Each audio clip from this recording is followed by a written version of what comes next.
Selamat datang di channel Simar Imam. Sembari mendengarkan tinggalkan like dan komentarnya bosku. Jangan lupa pasang headset kalian. Siapkan kopi dan camilan. Lupakan pahitnya kehidupan. Mari kita dengarkan sambil rebahan. Kembalinya Sang Raja. Bab 1093. Dengan pukulan yang dilontarkan, orang-orang yang berdiri di sekitar dengan jelas melihat bayangan naga langsung dari tangan Su Chen menuju Si Wei Feng. Ledakan. Suara teredam diikuti dengan suara retakan tulang. Dan jeritan Si Wei Feng yang menyayat hati. Pada saat ini, semua orang terkejut saat mengetahui bahwa seluruh wajah Si Wei Feng telah roboh, dan dia bukan lagi manusia. Dia meludahkan darah ke seluruh tanah, dan sangat malu. Ya Tuhan, bagaimana ini mungkin? Kerumunan itu mengeluarkan gelombang seruan yang luar biasa, bahkan ada yang tidak percaya. Puan Si. Melihat situasinya tidak baik, Lu Shaozong bergegas dan mengangkat Si Wei Feng. Tapi Si Wei Feng terus bergerak-gerak dan tidak bisa menanggapi Lu Shaozong sama sekali. Melihat situasi tragis Si Wei Feng, semua orang yang hadir menghirup udara dingin. Dia telah mencapai puncak alam sekte fana, tetapi di tangan pemuda ini, dia bahkan tidak bisa menahan satu gerakan pun. Ini terlalu menakutkan. Ayo, kita selesaikan masalah di antara kita. Su Chen berkata dengan tenang dan berjalan menuju Zhong Baisan. Saat ini, Zhong Baisan bodoh, tergagap, dan bahkan tidak bisa berbicara. Aku ingin menyelamatkan nyawamu sekarang, tapi kamu memberitahuku bahwa sebagai manusia, kamu harus belajar memotong rumput dan mencabut akarnya. Setelah mendengar apa yang kamu katakan, menurutku itu masuk akal, jadi aku akan memotongnya. Rumput dan membasmi masalahnya sekarang. Tidak ada gunanya menahanmu. Tidak, jangan. Zhong Baisan sudah terpana, dan selangkangannya basah. Tolong jangan bunuh aku. Aku hanya berbicara omong kosong. Tolong selamatkan hidupku. Kamu mengajariku ini. Bagaimana kamu ingin aku mengampuni kamu? Setelah mengatakan itu, semburan energi keluar dari tangan Su Chen dan jatuh langsung ke jantung Zhong Baisan. Kabut berdarah meledak, dan Zhong Baisan mati secara tak terduga. Melihat kematian Zhong Baisan, Chen Yunde menjadi pucat. Dia tidak pernah membayangkan Su Chen akan menjadi begitu kuat. Membunuh Zhong Baisan dan Si Wei Feng secara berurutan hanyalah monster. Zhong Baisan sudah mati. Aku akan mengirimmu ke jalan sekarang untuk menyelamatkannya dari kesepian di jalan menuju neraka. Tidak, Tuan Su, saya belum cukup hidup. Saya dapat menanggapi otoritas yang lebih tinggi tanpa meminta pertanggungjawaban Anda. Tolong jangan bunuh saya. Su Chen mengangkat alisnya, yang membuat Chen Yunde panik. Apakah kamu masih berpikir bahwa akulah yang menyebabkan menipisnya pembuluh darah spiritual? Tidak. Tidak, lihat mulutku yang buruk. Chen Yunde berlutut di tanah dan menamparkan dirinya sendiri beberapa kali berturut-turut. Itu pasti dilakukan oleh orang lain. Itu tidak ada hubungannya dengan Tuan Su. Saya akan melaporkan masalah ini kepada atasan. Oleh karena itu, masalah ini adalah kesalahpahaman. Mohon Tuan Su untuk tidak meminta pertanggungjawaban saya. Sudah larut. Setelah mengatakan itu, ledakan energi lain menimpa Chen Yunde, menyebabkan dia mati mendadak di tempat. Adapun Si Wei Feng yang bergerak-gerak ke samping, Su Chen tidak memperhatikannya. Sekarang dia cacat, dia mungkin akan menjadi bodoh ketika dia pulih. Tidak perlu berbicara dengannya lagi. Setelah melihat sekeliling dan menyadari bahwa tidak ada seorang pun dari asosiasi trialis yang mengejarnya, Su Chen menarik pakaiannya dan berbalik untuk pergi. Cabang mereka ada di kota. Jika mereka tidak segera pergi, akan sulit untuk pergi ketika bala bantuan tiba. Setelah keluar dari kota Mingyue, Su Chen tahu bahwa masa stabil telah berakhir, dan sekarang dia harus mencari tempat untuk menetap dan meningkatkan kekuatannya. Ada terlalu banyak musuh di wilayah tingkat keempat. Tanpa kekuatan yang kuat, keamanan tidak dapat dijamin, apalagi menyelamatkan Lin Ruohan. Su Chen mengerutkan kening dan menuju barat daya setelah meninggalkan kota. Saat saya mengobrol dengan Yun Xiao sebelumnya, saya mengetahui bahwa dia terluka parah saat pergi ke hutan Yellowstone untuk berlatih. Jadi Su Chen juga memiliki pemahaman umum tentang hutan Yellowstone. Di antara wilayah tingkat keempat, hutan Yellowstone adalah lahan harta karun budidaya yang sangat baik. Energi spiritual di sana kaya dan sangat cocok untuk budidaya. Tapi di saat yang sama, ada juga sejumlah besar makhluk spiritual yang berkembang biak di sana. Jika Anda tidak memiliki kekuatan yang kuat, Anda mungkin menjadi santapan makhluk spiritual di detik berikutnya. Selama percakapan, Su Chen juga mengetahui bahwa bahkan orang terkuat di wilayah tingkat keempat juga tidak mungkin untuk pergi ke bagian terdalam dari hutan Yellowstone. Menurut catatan generasi yang lebih tua, makhluk spiritual terkuat di hutan Yellowstone setara dengan penguasa manusia di alam dewa. Dan di antara wilayah tingkat keempat, master terkuat hanya berada di puncak alam Jinsong. Membandingkan keduanya, terdapat perbedaan kekuatan yang sangat besar. Diperkirakan mereka akan dianggap sebagai makan malam begitu bertemu. Tapi sekarang, Su Chen tidak terlalu peduli lagi. Seperti kata pepatah, kekayaan bisa dalam bahaya. Setelah mengambil keputusan, Su Chen bergegas menuju hutan Yellowstone. Menurut perkiraannya, selama dia bisa mencapai alam Tianzong, dia akan memenuhi syarat untuk menjelajah ke wilayah tingkat kelima. Pada saat yang sama, setelah Su Chen meninggalkan kota Mingyue, berita kematian Zhong Baisan dan Chen Yunde menyebar ke cabang asosiasi trialis. Melihat mayat kedua orang itu, Bai Liseng mengambil tindakan. Su Chen yang hebat. Kamu benar-benar jenius. Bahkan tetua ketiga kami pun mati di tanganmu. Saudara Bai, harap tenang. Penjaga pribadi saya, Tuan Si, juga dipukuli hingga cacat olehnya. Oleh karena itu, kita tidak boleh terlalu buta tentang masalah ini dan harus berhati-hati. Jika kita melakukan kesalahan lagi, kita akan kehilangan muka. Di kota Mingyue, tinggal. Orang yang berbicara adalah Lu Shaozong, yang bergegas ke sini setelah kecelakaan itu. Jika kamu ingin balas dendam, minion di sekitarmu pasti tidak akan cukup, jadi kamu membutuhkan bantuan orang-orang dari Trialis Association. Apa rencana Tuan Kota Lu? Bai Liseng bertanya. Sekarang Su Chen telah menghilang tanpa jejak, bahkan dengan kekuatan istana Tuan Kota kita tidak dapat mencakup seluruh wilayah tingkat keempat untuk menemukan jejaknya, jadi kita hanya memiliki satu cara yang mungkin, yaitu mengeluarkan misi hadiah dan biarkan orang-orang tingkat 4 teratas dalam kelompok tentara bayaran, temukan jejaknya. Ekspresi Bai Liseng terdiam. Tidak ada keraguan bahwa ini adalah metode yang efektif. Karena jumlah total orang di cabang dan rumah Tuan Kota kurang dari 200, mustahil menemukan Su Chen di wilayah tingkat keempat yang tak terbatas. Jadi mencari kelompok tentara bayaran dan menanyakan keberadaan Su Chen adalah satu-satunya cara yang efektif. Lakukan saja apa yang dikatakan Tuan Kota Lu, asosiasi penguji kami bersedia menghabiskan 10.000 ranjau roh untuk menemukan kelompok tentara bayaran guna menangkap Su Chen. Maka istana Tuan Kota kita juga akan menambah 10.000 tambang spiritual. Bagus. Bai Liseng menjawab, Tuan Kota Lu, karena saya mewakili asosiasi penguji, tidak nyaman bagi saya untuk mengajukan masalah seperti ini, jadi saya harus merepotkan Anda untuk menanganinya. Tidak masalah. Lu Shaozong berkata sambil tersenyum, di bawah hadiah besar, pasti ada pria pemberani yang akan menghabiskan 20.000 ranjau roh untuk menangkap Su Chen. Saya pikir setiap kelompok tentara bayaran di wilayah tingkat keempat akan menjadi gila untuk menangkap Su Chen. Bab 1094. Setelah berjalan selama seminggu, Su Chen tiba di hutan Yellowstone di sudut barat laut kota Mingyue. Berdiri di tempat yang tinggi, Su Chen menemukan ada hutan lebat di depannya, dan melihat sekeliling, dia tidak dapat melihat batasnya, semuanya hijau. Namun di tempat yang sangat jauh, samar-samar terlihat sebuah gunung besar yang menjulang tinggi, terjal dan sangat menyesakan. Nama gunung tersebut adalah Gunung Yellowstone, dan hutan Yellowstone juga berasal dari sini. Berjalan menyusuri jalan setapak, Su Chen menemukan sebuah kedai kecil di pintu masuk hutan. Tempat seperti inilah yang sangat ingin dilihat Su Chen. Meskipun saya berbicara banyak tentang hutan Yellowstone dengan Yun Qiao, saya tidak dapat sepenuhnya memahaminya sampai saya datang ke sini secara langsung. Selain itu, Yun Xiao tinggal di Gunung Xianyun sepanjang tahun dan hanya sesekali pergi ke hutan Yellowstone untuk berlatih, jadi dia tidak tahu banyak tentang hutan Yellowstone. Jadi jika ingin mendapatkan informasi tetap harus datang ke kedai yang ada di pegunungan, dan informasi yang didapat akan lebih nyata dan efektif. Mendorong pintu kayu yang berderit, Su Chen masuk ke kedai, seperti yang dia lihat dari luar. Kedai ini berukuran tidak besar, longgar dengan 8 atau 9 meja. Lingkungan keseluruhannya berisik dan kotor. Tidak peduli bagaimana Anda melihatnya, itu cocok dengan karakteristik paviliun pegunungan liar. Su Chen melihat sekeliling dan menemukan ada banyak pria dan wanita yang makan dan minum di dalam. Tapi kebanyakan dari mereka tergabung dalam geng, dan mereka jelas berasal dari kelompok tentara bayaran. Berjalan ke bar, ada seorang pria parubaya yang tampak seperti monyet kurus duduk di dalam. Su Chen dengan santai melemparkan 10 ranjau roh. Dapatkan kamar dan sajikan makanan dan anggur. Melihat kemurahan hati Su Chen, mata bos Shou bersinar dengan cahaya kemasan. Setelah mengambil roh milikku, dia mengangguk dan membungkuk. Kamu sangat beruntung. Kami hanya punya satu kamar tersisa di sini, yang khusus untukmu. Su Chen mengangguk, lalu berjalan ke sudut dan duduk di depan meja kosong. Karena luas mejanya yang tidak besar, tidak cocok untuk makan dan minum banyak orang. Tapi Su Chen sendirian, itu cocok untuknya. Su Chen duduk diam di meja, tetapi orang-orang di meja lain memandang Su Chen secara sadar atau tidak.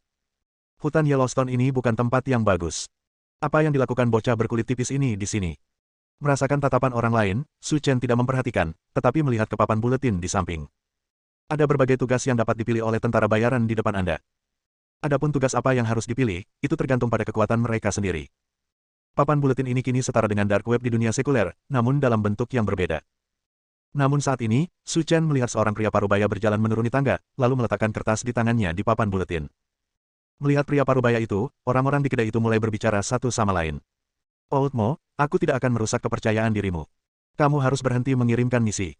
Kalau tidak, coba di tempat lain. Kamu harus tahu apa kemampuan kami. Tidak ada yang berani menemanimu dalam misi ini. Tidak, luka nona kedua kita tidak tahan lagi dengan siksaan itu. Jika kita tidak dapat menemukan siapapun besok, kita akan pergi ke sana sendiri. Apakah kamu yakin tidak bercanda? Yang ingin kamu bunuh adalah Liger bertanda 4. Jika diubah menjadi alam manusia, dia telah mencapai alam sekte Fana. Dan kamu baru memasuki alam sekte Fana bulan lalu. Tidak mungkin menjadi Liger. Jika lawan dari Liger bergaris 4 pergi ke sana dengan gegabah, kelompok tentara bayaranmu pasti akan musnah. Tidak ada yang bisa kita lakukan. Nona muda kedua kita dalam bahaya, dan kita hanya bisa mengambil risiko demi dia. Nada suara pria bermargamu itu sangat tegas, dan dia bahkan merasa seperti menantikan kematian. Semua orang menggelengkan kepala dan tidak berkata apa-apa lagi. Mereka semua adalah tentara bayaran di sini, jadi mereka mengetahui situasi satu sama lain dengan sangat baik. Namanya Mo Fenggu, dia adalah bos dari kelompok tentara bayaran Fenggu dan orang terkuat. Namun tidak seperti kelompok tentara bayaran lainnya, Mo Fenggu tidak memiliki hak mutlak. Dan ini semua ditentukan oleh sifat khusus dari kelompok tentara bayaran mereka.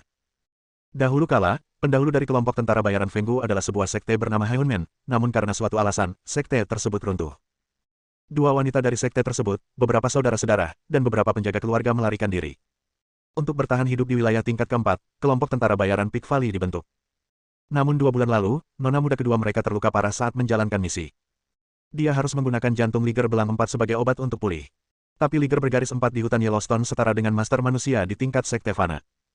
Meskipun kekuatannya sebanding dengan Mo Fenggu, kekuatan makhluk spiritual tidak dapat dibandingkan dengan manusia. Hanya master yang setidaknya berada di level sekte manusia yang memenuhi syarat untuk bersaing dengan Liger bertanda 4. Dengan kekuatan Mo Fenggu, mereka tidak mampu bersaing dengan mereka.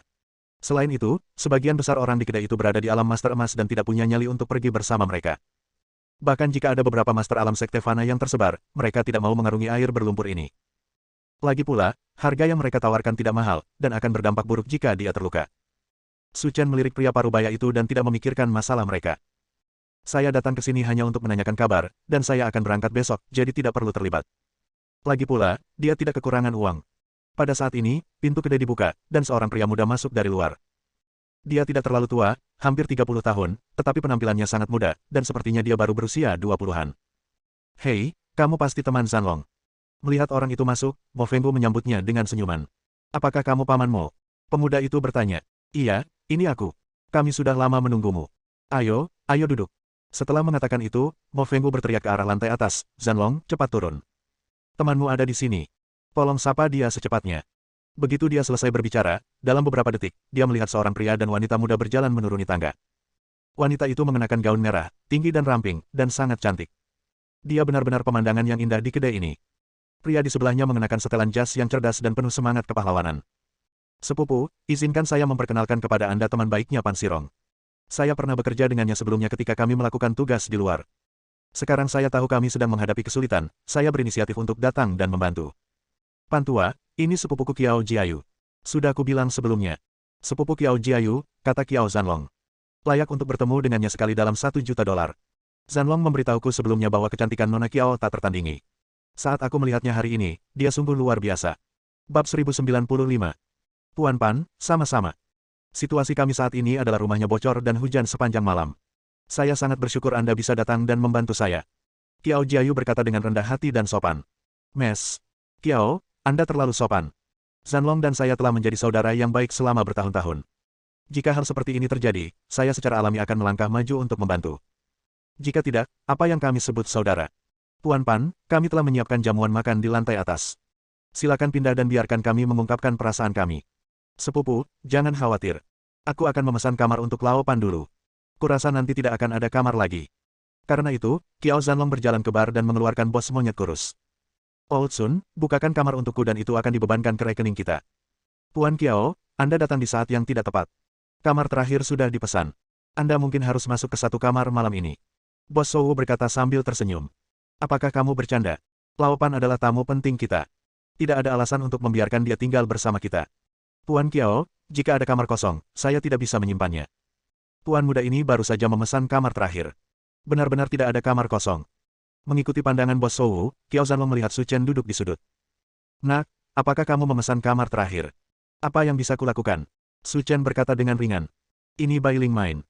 Kamu bisa menemukan cara untuk bermalam di tempat lain dan menyerahkan kamarmu. Zanlong, apa yang kamu lakukan?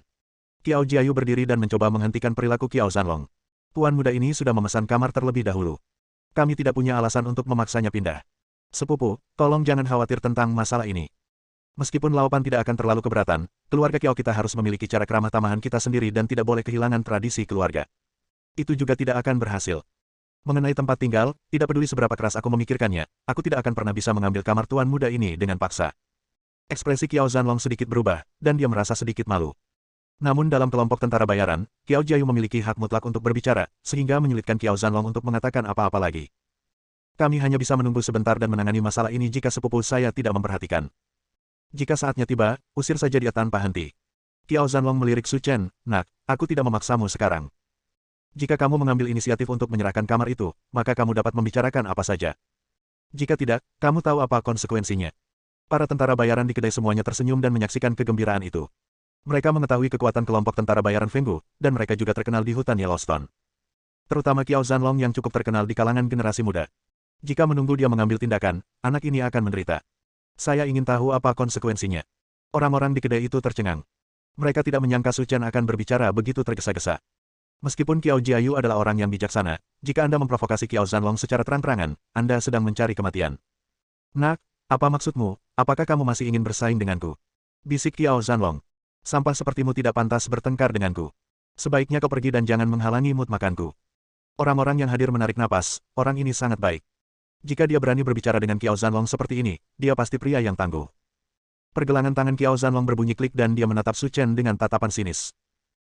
Awalnya, demi sepupuku, aku tidak ingin berbicara denganmu, tapi kamu sepertinya sangat gila dan belum tahu di mana tempat ini, jadi aku perlu memberitahumu orang seperti apa aku, Qiao Zanlong, ada. Berhenti. Tepat ketika Qiao Zanlong meninju, Qiao Jiayu berteriak dan menghentikan aksinya.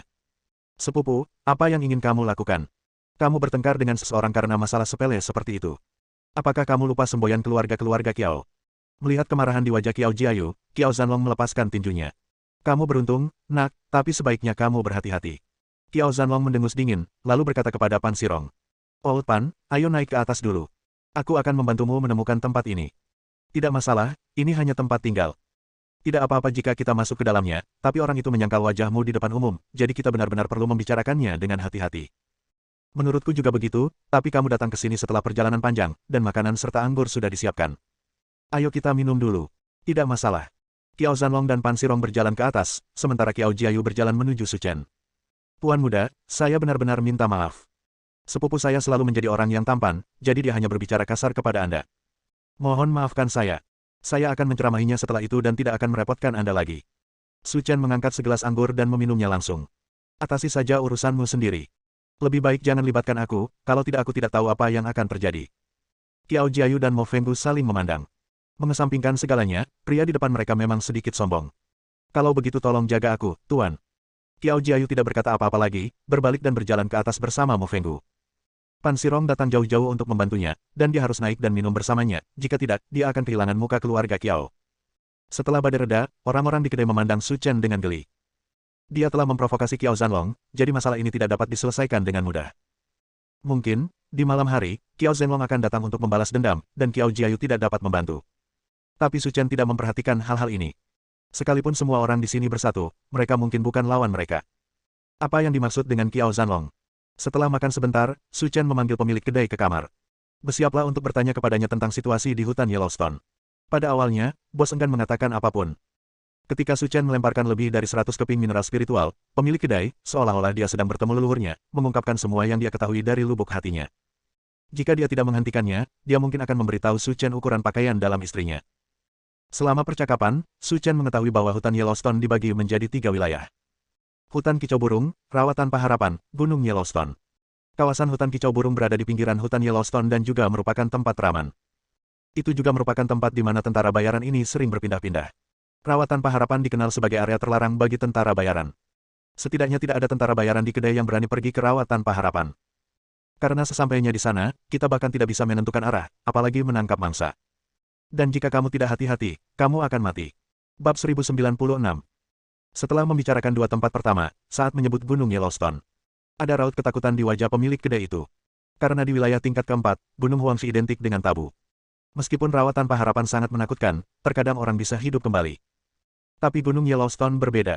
Itu bukan tempat untuk tinggal. Tidak ada orang yang masuk bisa keluar hidup-hidup. Karena itu adalah ujung dari hutan Yellowstone, dan itu juga merupakan tempat paling berbahaya, tempat berkumpulnya makhluk spiritual kuat yang tak terhitung jumlahnya. Bahkan orang terkuat di wilayah tingkat keempat pun tidak akan berani menginjakkan kaki di sana dengan mudah. Selain itu, Gunung Yellowstone juga merupakan tempat yang terkenal. Meskipun berada di wilayah tingkat keempat, ia juga sangat terkenal di wilayah tingkat kelima. Bahkan ada banyak master yang sesekali datang ke sini untuk berburu makhluk spiritual. Namun apakah ia bisa berhasil dan bisa hidup kembali masih belum diketahui, tidak ada yang tahu. Setelah mengetahui situasi di hutan Yellowstone, Su Chen berpikir keras. Dengan kekuatanku saat ini, mungkin agak enggan untuk berlatih di Rawa Tanpa Harapan.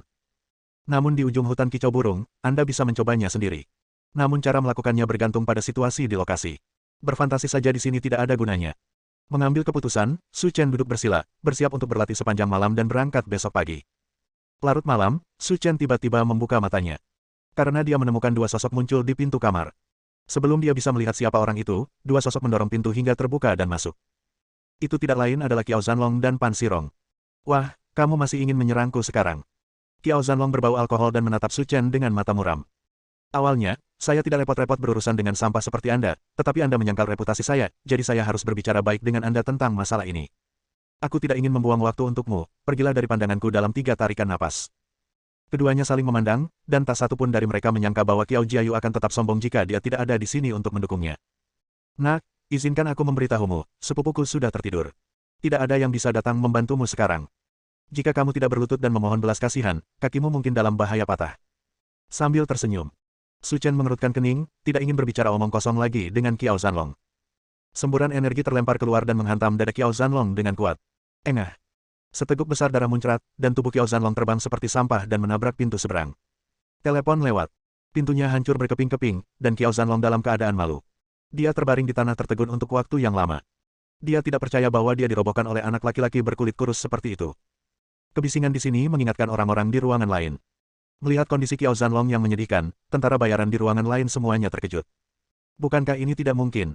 Kamu benar-benar mengalahkan Qiao Zanlong hingga tingkat kebajikan ini. Kekuatannya mungkin bukan yang terbaik, lagi pula dia masih muda, baru berusia 20-an. Namun lawannya seumuran dengannya, jadi ini tidak mudah. Kamu sedang mencari kematian. Melihat orang-orang di sekitarnya menunjuk dan menunjuk, Qiao Zanlong sangat malu sehingga dia ingin mencari tempat untuk masuk. Dia bersumpah untuk datang ke sini untuk membalas dendam, tetapi sekarang dia telah dipukuli sedemikian rupa hingga dia kehilangan muka. Berhenti. Sebuah teriakan datang dari sisi lain. Semua orang mendongak dan menemukan bahwa orang yang berbicara sebenarnya adalah Qiao Jiayu. Sepupu, kamu tidak perlu khawatir tentang masalah ini. Aku harus mengembalikan wajahku. Dia mewakili kelompok tentara bayaran Fenggu. Jika dia tidak mendapatkan tempatnya kembali, wajah seperti apa yang akan dia miliki di masa depan, berkeliaran di hutan Yellowstone. Tidakkah menurutmu semua kata-kataku tidak didengarkan? Wajah Qiao Jiayu dipenuhi amarah. Saat mereka baru saja makan, dia telah memberitahu Qiao Zanlong dengan segala cara untuk tidak memprovokasi Su Chen lagi. Melihat dia setuju, Qiao Jiayu tidak berkata apa-apa lagi. Tapi sekarang, datang ke sini untuk menimbulkan masalah bagi orang lain, sebenarnya tidak ada aturan atau kesopanan sama sekali. Sepupu, aku melakukan ini demi kebaikan kelompok tentara bayaran kita, kata Qiao Zanlong dengan marah. Karena dia tidak sekuat Qiao Jiayu, dia tidak terlalu tangguh saat berbicara. Aku tidak ingin mengejar siapa yang benar dan siapa yang salah. Kamu cepat kembali dan istirahat. Aku akan menangani semuanya di sini. Aku tahu, sepupu. Qiao Zanlong dan Pan Xirong pergi. Qiao Jiayu menghampiri Su Chen dan membungkuk.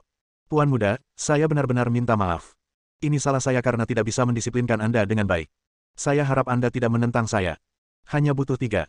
Jika ada waktu lain, sebaiknya siapkan peti mati dan kumpulkan jenazahnya. Qiao Jiayu gemetar, karena perasaan yang diberikan Su Chen padanya bukan sekadar kesombongan, tapi semacam sikap dingin yang penuh dengan niat membunuh. Untuk sesaat, saya merasa seperti berada di dalam gua es, menggigil kedinginan. Qiao Jiayu mengangguk, kami bersalah dalam masalah ini. Ini tidak akan terjadi lagi lain kali. Ini yang terbaik. Su Chen menutup matanya dan berkata, jika tidak ada pekerjaan lain, silakan segera pergi dan jangan ganggu istirahatku. Baiklah, kalau begitu aku pamit dulu. Melihat Qiao Jiayu berjalan keluar dari kamar Su Chen, para penonton di luar mengerutkan bibir. Tidak peduli apapun, Qiao Jiayu adalah wanita cantik yang terkenal di hutan Yellowstone, tetapi baginya berbicara dengan sikap seperti itu sungguh membingungkan. Lelucon berakhir dan semua orang kembali ke kamar masing-masing untuk beristirahat. Su Chen juga memasuki kondisi kultivasi lagi, karena hari-hari berikutnya tidak akan semudah itu.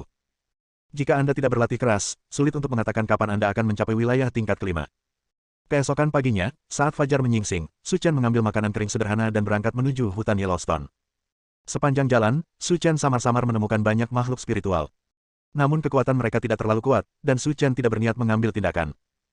Kemarin ketika dia berada di kedai minuman, Su Chen mendengar seseorang berkata bahwa ada ngarai di persimpangan hutan kicau burung dan rawa tanpa harapan. Energi spiritual di sana sangat kaya, dan merupakan pilihan yang baik jika digunakan untuk berkultivasi.